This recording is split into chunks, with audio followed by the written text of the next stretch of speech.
Detection start होगी 5 second बाद। Start.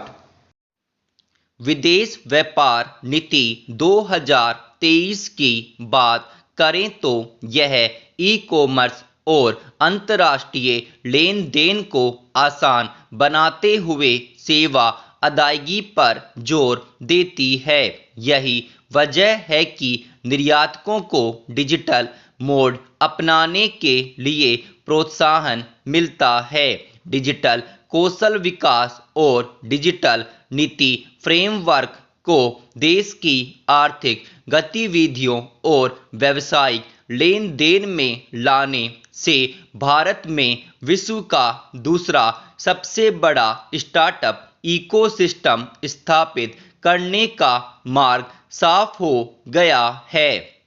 Digital सेवा क्षेत्र में भारत दुनिया में सबसे आगे है।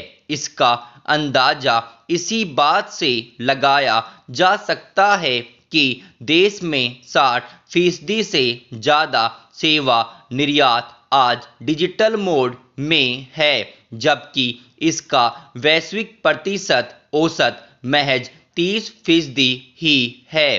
वर्ष 2022 में इन सेवाओं के निर्यात में 28% की उच्चतम वृद्धि दर दर्ज कर भारत इस क्षेत्र में दुनिया में सिरमौर बन गया है।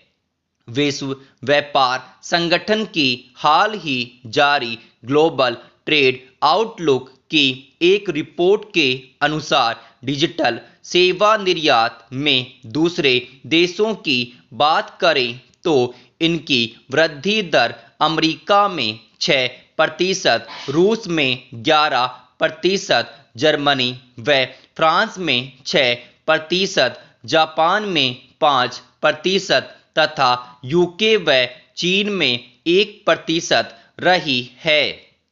डिजिटल सेवाओं में कंप्यूटर नेटवर्क के जरिए सीमा पार व्यापार, इंटरनेट, ऐप, ईमेल, वीडियो और ध्वनि प्लेटफॉर्म तो शामिल है ही। डिजिटल मध्यस्थता प्लेटफॉर्म जैसे ऑनलाइन संगीत, वीडियो स्ट्रीमिंग, खेल और ऑनलाइन प्रशिक्षण प्लेटफॉर्म भी इसी श्रेणी में आते हैं।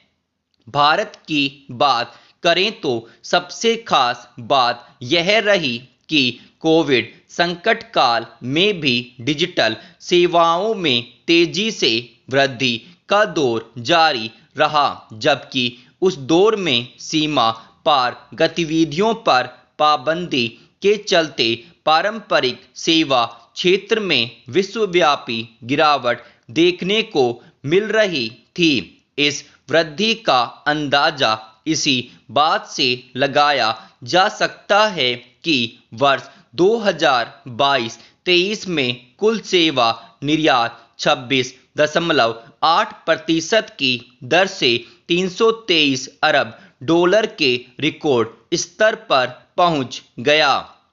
इससे एक साल पहले यह आंकड़ा $254.5 अरब था। वर्ष 2022-23 के दौरान वैश्विक आर्थिक संकट के बावजूद सेवा निर्यात में देखी गई वृद्धि के चलते संपूर्ण भारतीय निर्यात में 13.84% की बढ़ोतरी देखी गई। इसमें वस्तुओं के निर्यात में वृद्धि 6.03% रही।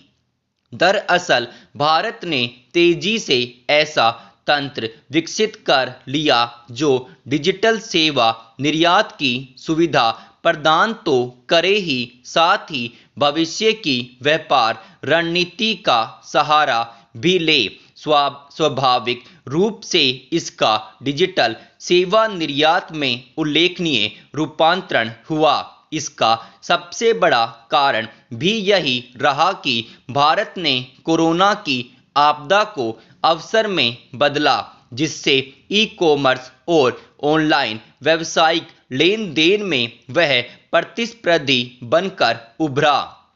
इसमें संशय नहीं कि विश्व में भारत की जनसांख्यिकीय हिस्सेदारी के मद्देनजर नई शिक्षा नीति और कौशल विकास कार्यक्रमों के तहत सूचना एवं संचारण तकनीकी में कौशल विकास पर जोर दिया जा रहा है।